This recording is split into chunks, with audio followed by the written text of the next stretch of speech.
Okay, I think we're just about ready to get started. Thank you, everybody, for coming to Drive 2014. Hope you have had a pleasant last 2 hours. I know I have.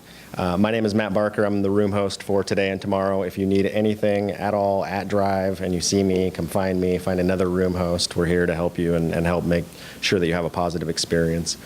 It is my pleasure to introduce Mark Dickey today. He's the Senior Vice President of Higher Education Sales at Salesforce Foundation.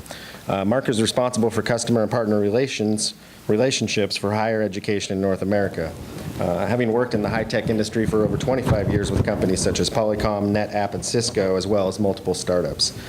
Mark graduated from the University of California at Berkeley with a bachelor's in economics, and he also earned an MBA from Santa Clara University in marketing. So with that, let's give Mark a big Drive 2014 welcome.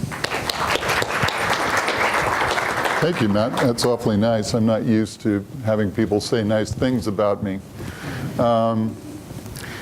So Salesforce.com, you're probably wondering if you're at the wrong conference. Anybody hear of Salesforce.com before?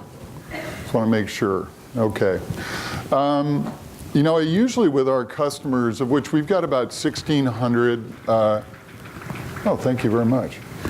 1,600 customers of various shapes and sizes in higher ed throughout North America. And it's quite often the case, particularly in the last 3 to 4 years, as we've built out this vertical much more deeply, that I start the conversation with, you know, because quite often they say, well, sales, we're not in the business of selling. And as I like to say, don't let the name fool you. We're in the business of building relationships. That's the core technology that we're going to talk about today. And in point of fact, I was recently reading a white paper from CASE about, specific to advancement, the parallels between selling and the work of advancement and fundraising. The other thing I would say is that for the first time, certainly in my affiliation with higher education, which now spans over 30 years, students are now being referred to as customers. This is a complete and total paradigm shift for higher education, and I think there's some real drivers for that we'll talk about today. So I'm glad you're here. I understand that Chris's session is going on now, and as being the rookie at the Drive conference, it's sort of like going up against the Yankees in their home field. So we're thrilled that you all are here. And hopefully today we'll talk about some things that'll be inspiring to you and transformational in the way you think about advancement and perhaps as importantly, the student life cycle throughout higher education. I'm joined by Sandra Sanvito here, who's the head of marketing for the Salesforce Foundation Higher Ed Vertical. And when and if there are questions, you can direct them our way. So here we go. So Safe Harbor Agreement, this is available on our website. It just simply says that if you make any purchasing decisions, just make those purchasing decisions based on current technologies available. And you're probably wondering why a foundation and purchasing, so we'll get to that. So real quickly on the company is actually going to celebrate its 15th anniversary this Friday, which is very exciting for us. The company was founded in 1999 by Mark Benioff. There's been a lot written about the company over the years. I won't go through the various awards, but I think there are two things that I would point out to you. First of all, these awards are the direct result of our customers' success. It really has little to do with us and more to do with our customers. The second thing is that we are a very unconventional company in many ways. And we'll talk a little bit about the foundation, but perhaps as important a recognition of who we are is for the last 3 years, Forbes has called us the most innovative company on the planet. And we take a great deal of pride in that because we are unconventional in the way we view the world, the way Mark's vision originally played out. It was known as software as a service, now known as cloud computing, and certainly in philanthropy. So we're very excited about that. And there are a lot of well-known customers of ours like Google and Apple that are on that list. So at any rate, we're very proud of that. And so when you look at Salesforce, we are constantly rethinking not only our technology, but how we engage with our customers and how we engage with the world around us. So if you go back to 1999, there were two things that Mark wanted to accomplish. He wanted to revolutionize the enterprise software business. Premise-based software solutions, and believe me, I come out of the enterprise world. I'm a former Salesforce customer. Software solutions at that point were very difficult to deploy. They were very expensive, and they were very limiting. And so Mark wanted to revolutionize that. His belief was that you could deliver enterprise software in the same kind of experience that Amazon was then delivering in 1999 around how they engage with the end user and change their behavior. The second thing is, he felt very deeply that we had an opportunity to build a culture based on philanthropy, not as a result of being successful, but literally from day one. And so the Salesforce Foundation was funded by him in the early days and remains an integral part of the culture of the company. So much so that we've got this model called the 1-1-1 model, where literally now we have over 16,000 employees globally. Every single employee receives 7 volunteer days a year for a nonprofit of their choosing. We donate licenses into both the nonprofit and higher ed sectors. It's been that way, again, from the very beginning. And then the equity that the foundation, so we discount licenses and then steeply discount it. Whatever equity that we drive for the foundation, because we are a nonprofit, goes into our grant-making pool. And so if we were down in San Francisco, you would more than likely read a lot in the news about money donated to the local school district, the UCSF Children's Hospital, which is named after the Benioffs, and a variety of other institutions around the globe. So this notion of being a very successful and innovative and competitive enterprise software business married together with the DNA of giving back is a very unusual model. You won't see this model in any other high-tech company, certainly that I'm aware of, having done this for a while. The other part of it is that it's very important to us that we influence other companies, that we can prove to the world that this can in fact be done. You can build a company and give back at the same time.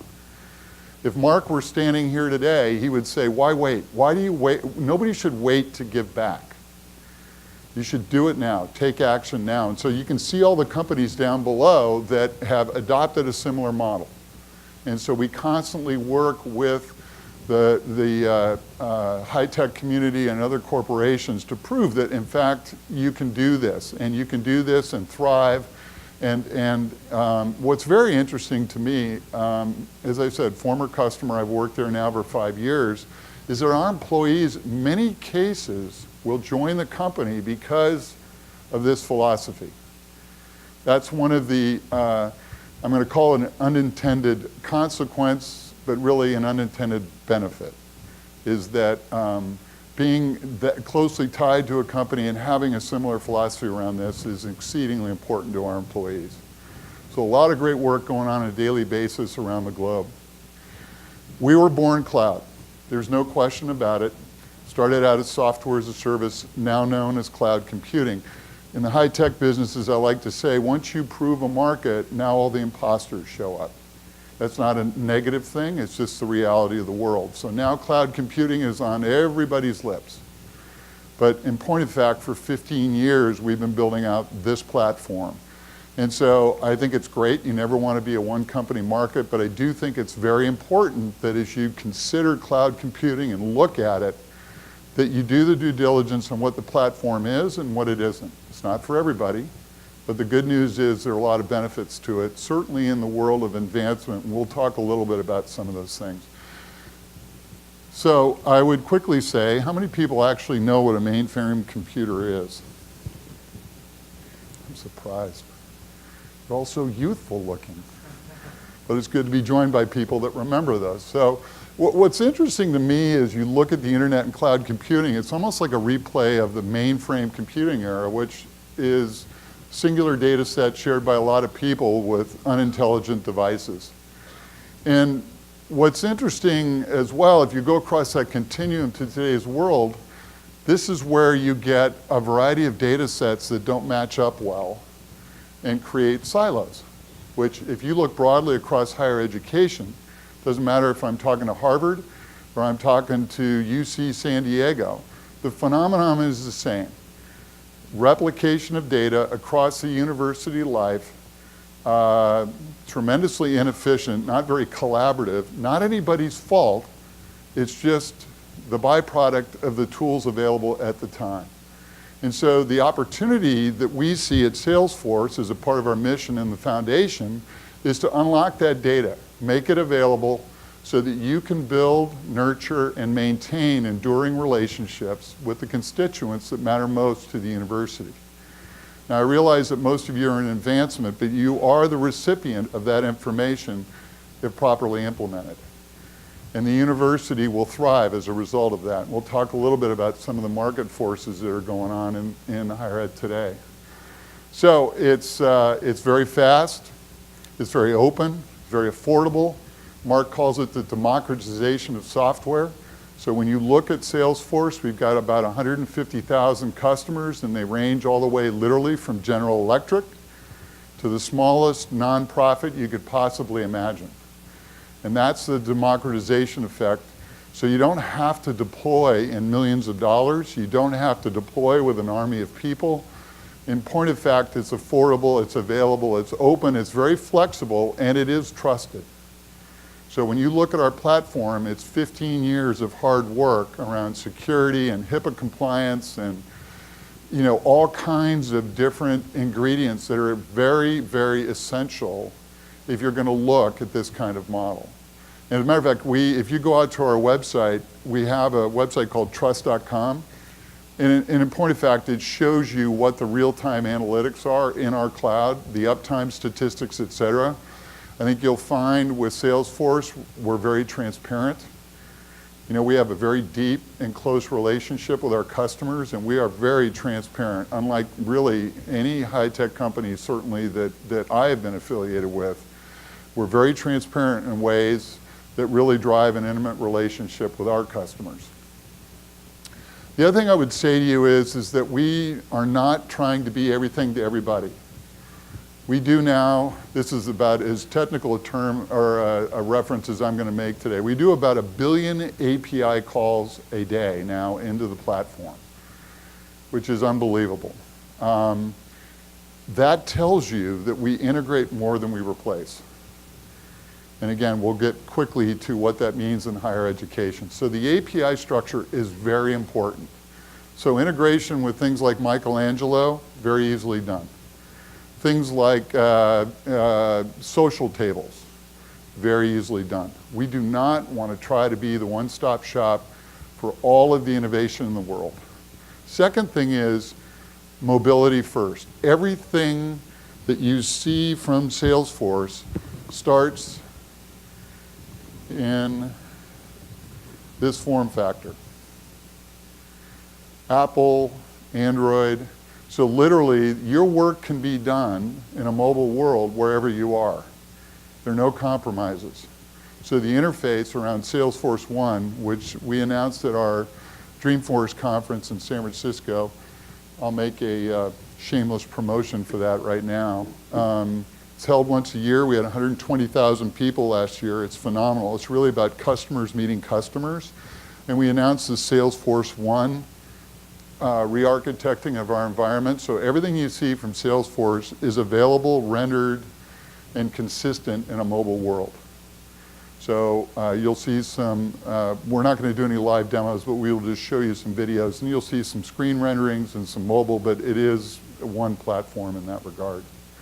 So as you think about advancement, think about major gift officers on the road. Everything that they do at their desktop can be done on a mobile device of their choice. And I think that's really important. It gives them the opportunity to be flexible and productive at the same time. The other thing I would say is that in our world, there are a lot of people that have built and continue to build applications on our platform. It is truly a platform in that regard.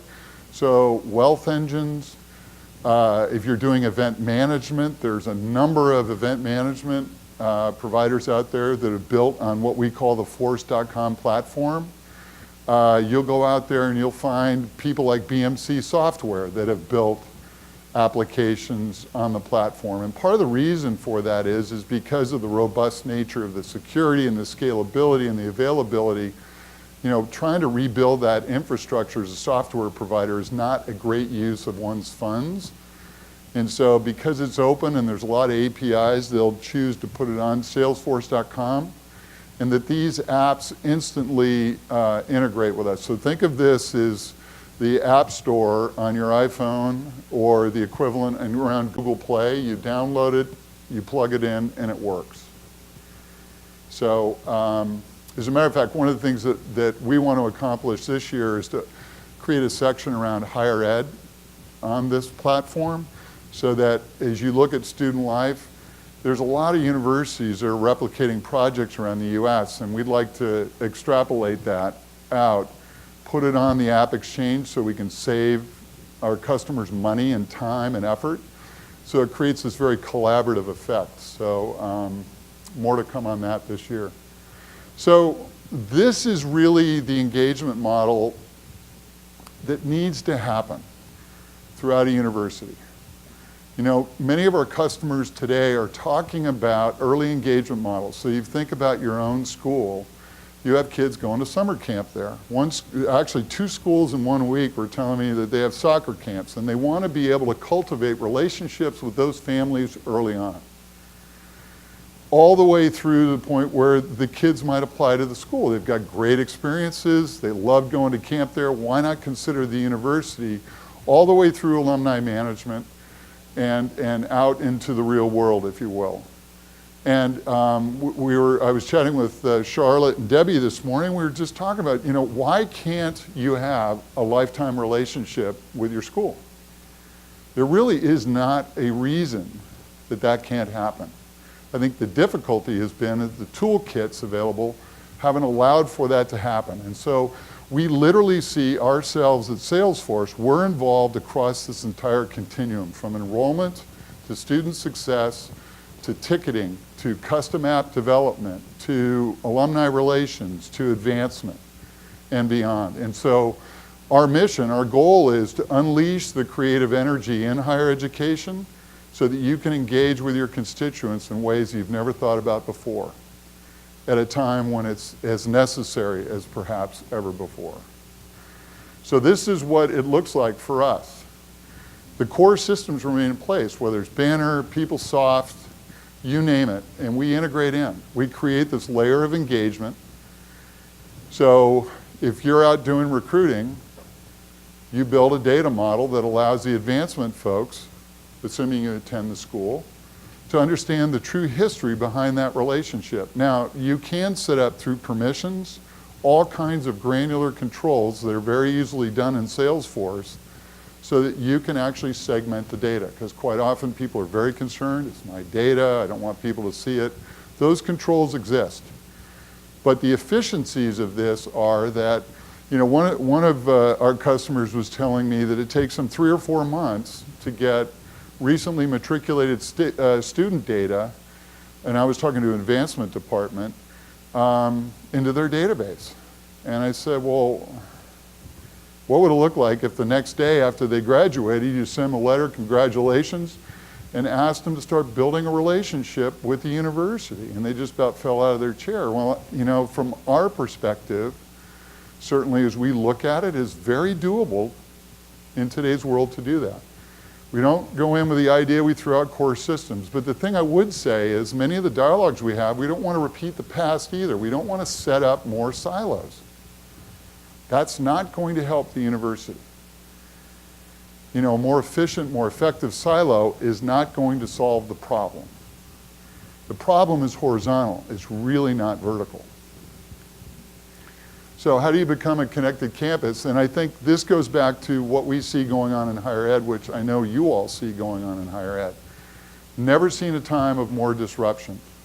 Public funding is going down. It doesn't matter if you're a private either. We know that the funding sources have changed a lot through the financial crisis. We've got MOOCs.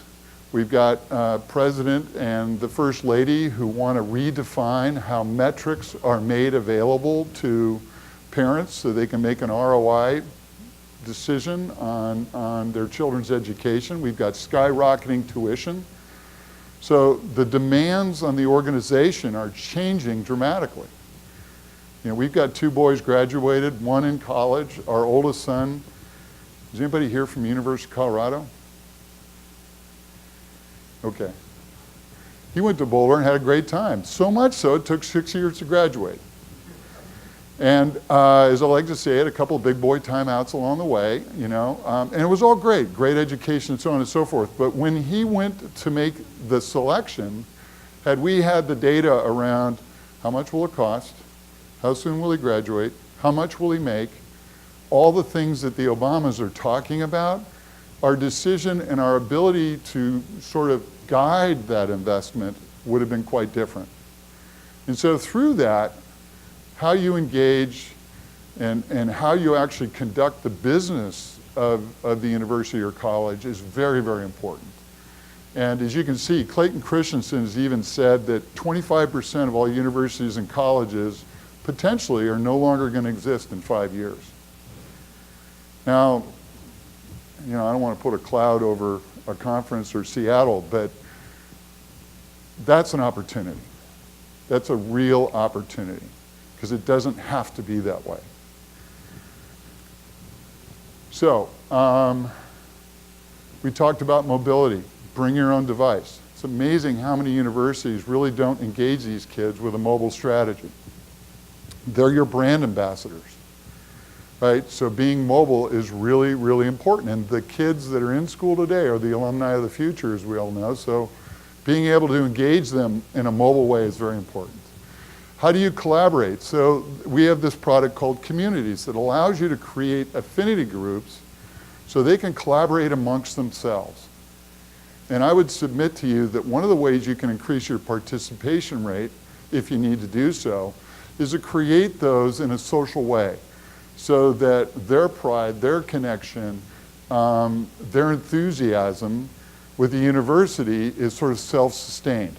It's not a gift officer reaching out and asking for funding, but it's literally my classmates, my colleagues, my fellow wine club members. They're helping us sort of build that deeper relationship with the university. And then, the campaign goals. Participation rates. Our aspiration is to help universities grow their participation rates, not by single digits, but by double digits. And the friends that I have that are in the advancement business who are in this room right now look at me like I've got my head screwed on sideways, and maybe so. But I truly believe that if you rethink how you do things and you have the right information to build intimate relationships at scale and maintain them, then in point of fact, you can build more participation. You can go down that pyramid. And that's what we would propose and that we're working towards. So when you think about fundraising, by the way, are there any questions? Doing a lot of yapping here. I thought rather than do a live demo, which is problematic, but these are available on our website too. We thought it might be helpful just... With decreased government funding and the increase in the price of education, fundraising is more important than ever. Advancement's hard work lays the financial foundation for the future. However, managing today's fundraising programs and capital campaigns has grown increasingly complex. That's why Salesforce is bringing you technology solutions to simplify your process, improve usability, and help your teams work more effectively, all while helping you reach your fundraising goals. Let's take a look at how Lisa, a Chief Advancement Officer at a mid-sized university, might use Salesforce for advancement. Lisa must always be aware of exactly where her campaign stands in relation to their fundraising goals. Salesforce makes it easy to check the status of each campaign visually with dashboards. Timely, accurate information is always accessible. Since major gifts constitute the vast majority of the funds donated to her institution, it's critically important that each major gift prospect be carefully managed. And Lisa finds that monitoring the progress of those major gifts is one of the best ways to ensure the success of her campaign. And she can easily communicate with the major gifts officers about an individual gift or a trend through Salesforce Chatter. It's also easy to dive deep into a single major gift. Lisa can review all of the essential information available to identify, cultivate, solicit, and secure gifts efficiently and in a way that conforms with the donor's wishes. Salesforce helps Lisa and her team keep track of each stage in her development cycle, the major gift team, all of the activities that have taken place or will take place, and many other important touch points regarding the cultivation and solicitation of each gift. All activity is carefully documented. Advancement officers can even dictate call reports from the field with their phone using the Salesforce Logger application, which saves them time and improves information accuracy. And once the gift is made, Lisa finds it easy to plan, implement, and monitor a stewardship program designed specifically for that donor. Salesforce also makes it easy for Jeff, the director of the annual fund, to understand the progress of the fundraising campaigns he's responsible for. When it comes time to plan and execute a solicitation campaign like an email appeal, Jeff can select participants, send out the email, and process and receipt the gifts. Email makes it easy for donors to access a form online where the gift can be made and recorded in Salesforce. A receipt can also be automatically generated. And all of the interactions and results are recorded for future analysis. As gifts are received, they are recorded into the system with all of the appropriate data to meet IRS, CASE, and FASB rules and guidelines. And with the increasing value of big data, all of that rich data being collected will not go to waste. Lisa's university uses Salesforce as the system of record for all fundraising and alumni data, where a complete, comprehensive profile of each constituent can be maintained that includes such things as an employment history, complete educational record, relationships, giving histories, and all of the data needed to support the fundraising and alumni efforts. Lisa even supplements the data her team has collected by leveraging Salesforce's data.com and by listening to social conversations about her college using Salesforce's Radian 6. And to save a lot of time, Lisa takes advantage of thousands of applications on the Salesforce App Exchange that can be added to her CRM platform in minutes. Now that Lisa is effectively monitoring campaigns, managing major gifts, creating new campaigns, and recording information, she can begin to forecast campaign success. Backed by all of the tools that Salesforce has to offer, Lisa is better prepared to meet the financial challenges facing higher education, better able to forecast future receipts, and to plan effectively to meet her goals.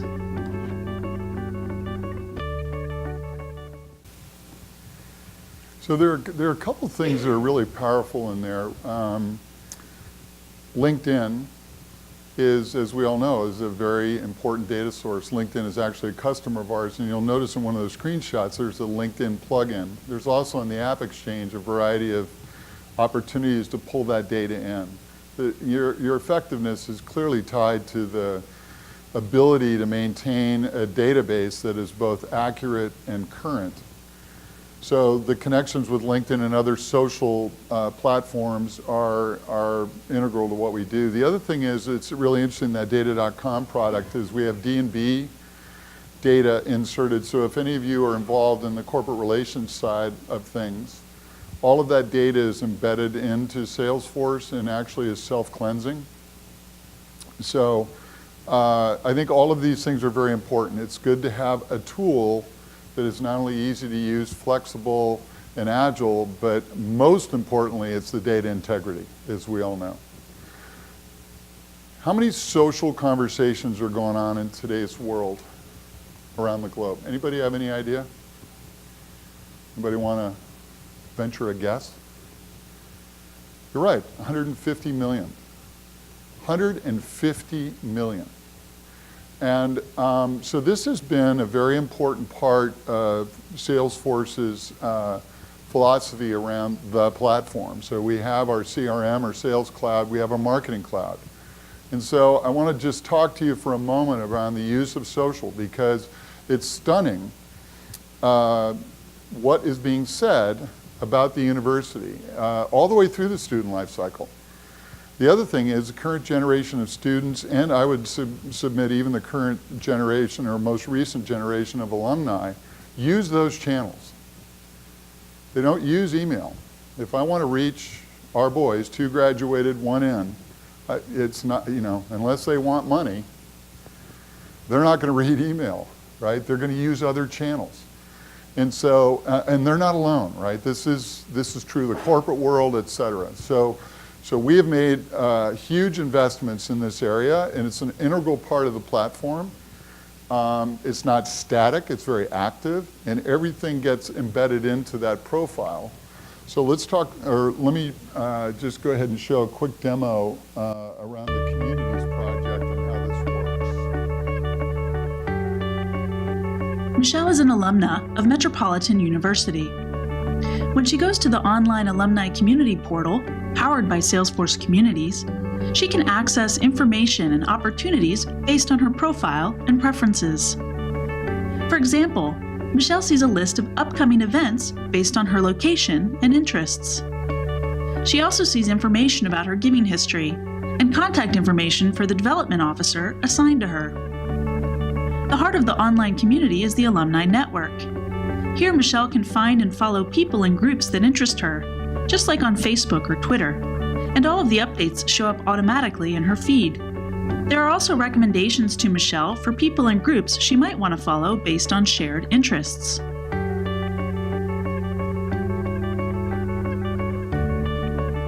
She can also look at trending topics, making it easy for Michelle to find the most popular things being discussed in the community. Michelle is also a member of the New York City Alumni Group. Here, the leader of the group used Chatter to post a poll about where the next dinner should be, and Michelle registers her vote. Here is another post from Michelle after registering for an upcoming alumni event.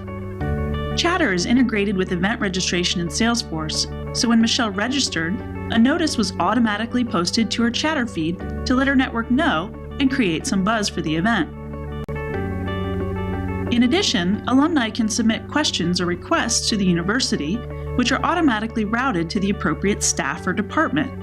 When Michelle enters her request for transcripts, for instance, it automatically goes to the registrar, and she can track the status of all her cases in the community. Salesforce also provides a mobile-optimized experience. When your staff logs into Salesforce, they have access to a complete profile of Michelle, from prospect to student to alumna, including her current interests, giving history, and cases, all of which can be easily leveraged for outreach, fundraising, and deeper engagement.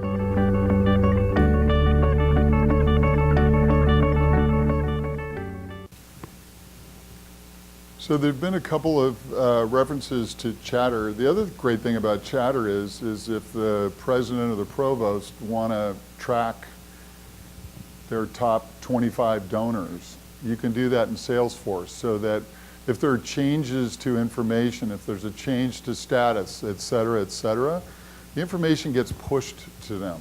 They don't have to necessarily get a report, although they could, and they can report on their own because it's really drag and drop. But it allows them to be very targeted in terms of where their focus is, and it takes the onus off of already a stretched advancement staff to go ahead and keep them updated. It literally will allow, the platform will allow them to remain most current in terms of the relationships that matter most to them.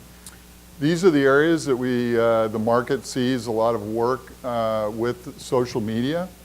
And we've got Radiant, so think of it as listening, think of it as multi-channel marketing, and think of it as publishing. Those are the 3 legs on the stool inside of our marketing cloud. What you just saw previously was a reference to the Radiant 6, which is listening. This is, in fact, this is now that you've heard, how do you actually market to them, right? So in a world where email is less effective, but maybe SMS is the right way to do it, or maybe email works, but you want to have a multi-channel communication strategy. We give you the ability through a technology that we acquired called Exact Target. Some of you might even be using it today. It's now part of the Salesforce family, as we like to say. And this allows you to go ahead and analytically figure out what is the most successful channel for this specific individual or group of individuals in terms of their response. So you communicate with them in the ways that they want to be communicated with, and you can go ahead and track the results.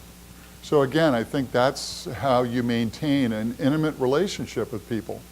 If I don't use email and I prefer to go ahead and use Twitter, clearly you're going to be much more effective by communicating with me via that channel. And I think, giving them that sense of identity is very important. Quick example about Westmont. I think they're interesting,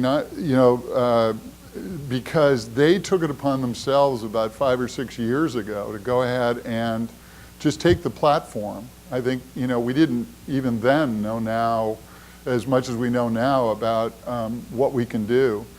And so Reed Sherd down there has had, he's retiring capital campaigns at a faster clip. He came out of the high technology industry. He did not enter into this with any preconceived notion other than the fact that they were being very inefficient and they thought that they had a bigger opportunity to engage a broader audience. And so as you can see statistically, they've just grown their fundraising numbers significantly. And there are going to be other proof points.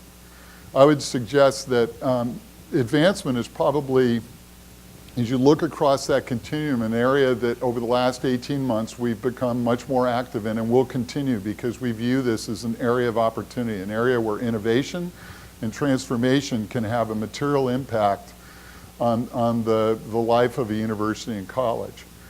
But this is one small example, and there'll be many more in the coming years, we hope.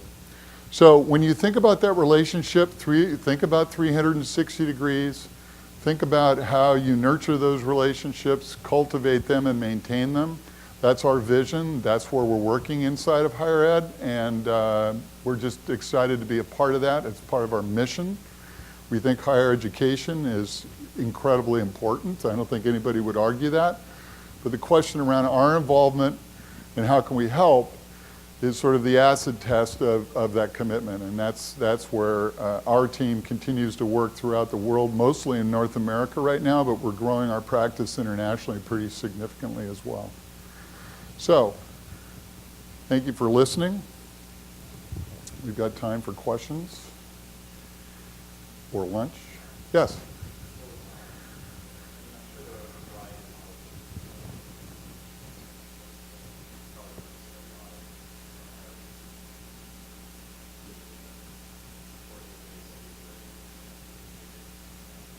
Mm-hmm.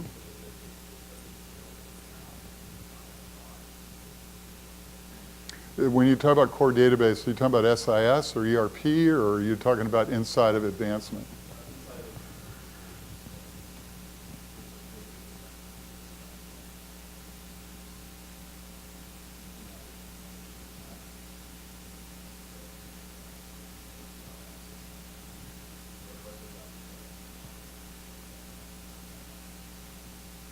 Well, it depends. It's probably more about the system you have in place.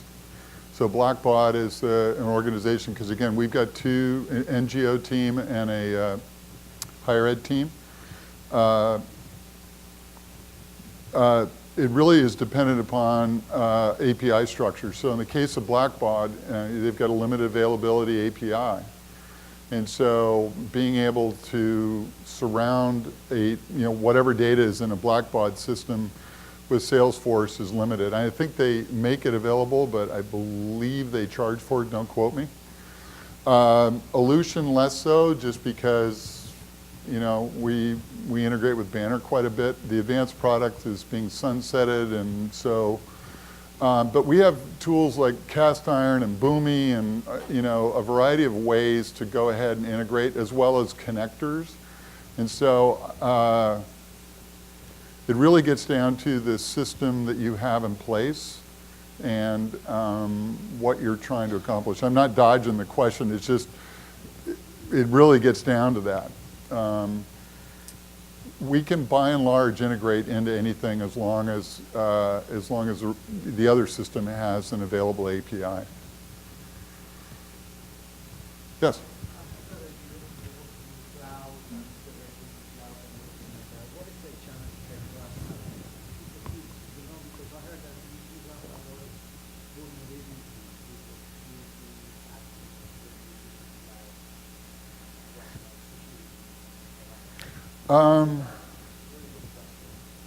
Yes, I think the question was around security, and it's a really good question. You know, there's a variety of ways to answer that, but I think, you know, if you look at it logically and you think about the security of today's world, the data in today's world, one could argue that a commercially based company who has built a business on that probably has as stringent, if not more stringent, and more available resources to secure the data. In our case, we have SAS 70 certifications, all kinds of certifications, because our customer base stretches from General Electric to the Bank of America to the GSA for the federal government. So you can imagine the variety of tests that we go through on a regular basis regarding the integrity, or not the integrity, but the security of that data. So, and we'll make those available to you. Matter of fact, we have, not so much in higher ed, but you know, there are enterprise customers who want to go see the data centers. And they're kind of secure, and they're kind of, I've never even been to one, but they're in these buildings that are sort of unmarked, as you would imagine, but we make that available to them so they can do their own audits. And some, you know, like the Bank of America, I can only assume, probably does audits on a regular basis, which is good. It's good for us and good for them. Yes? You mentioned earlier an individual complained about that graduate data taking 4 months to get it. And you said that how does this person like to get that data the next day? Was there a solution, and if so, what was it? Well, the short answer is with a single data model, there is a solution, but the university, this specific university is quite large. By the way, I just asked the question. We literally had everybody from admissions through the alumni relations office, and I actually asked questions about sort of how the data moved horizontally. And so this specific university, we're working with them to sort of arrive at that single data model vision. It's not a big bang effect. You know, part of it is just getting that cross collaboration across the university so that everybody understands the value of what this means to the longevity of the school and the success of the school. So the short answer is we're working away on it, but what's really interesting is having that discussion around the elapsed time and then what happens and how do you, I mean, my alma mater, I'm from the Bay Area. I receive 3 letters a year. One from the athletic department, because I played basketball, School of Letters and Sciences, because that was my undergraduate degree, the Alumni Association. It's like they don't know me. And by the way, they're a customer of ours, and we're working with them to fix that. You can imagine, right? But that's not unusual, and it's nobody's fault. It's nobody's fault, it's just the way it is. And that's why we're really excited about the opportunity to just create a better way for the university to maintain those relationships that matter most. There is a way to do this. If you go to our corporate website and you look at the Coca-Colas, the Philips, you know, healthcare products, they have consumers, and they have millions of them. And they're able to engage them in a way that they connect with their brand. So I would submit to you that, you know, one of our bigger customers is, you know, they're kicking off a project with 2 million logins. But in the Coca-Cola example, that's nothing. I mean, they got billions of users. So the point is those same methodologies and tools can be used to help the university have that same approach. So it's exciting. There's a lot of duress in the market and distress, but it's exciting at the same time because there's an opportunity to sort of transform the way a college or university really thinks about this stuff. And we see this going on across the US. It's not easy to go from where you are to that nirvana, but it can be done. I mean, it's not, you know, it's just, you got to take one step at a time. Yes? Uh-huh.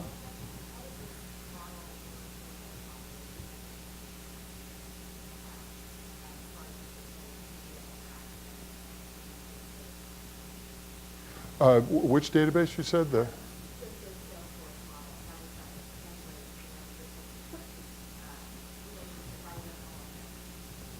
same thing. It's just a different kind of relationship. And the great thing about our platform is you can change a field on the fly. If you can call a student a customer, you can call a customer a student.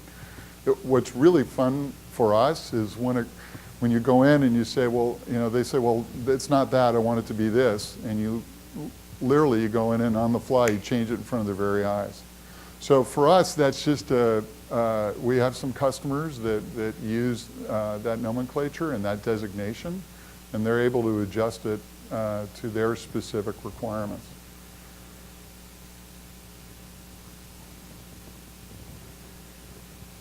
Other questions? Okay. Well, I want to thank all of you for showing up when Michelangelo's in the next room or down the hall or whatever.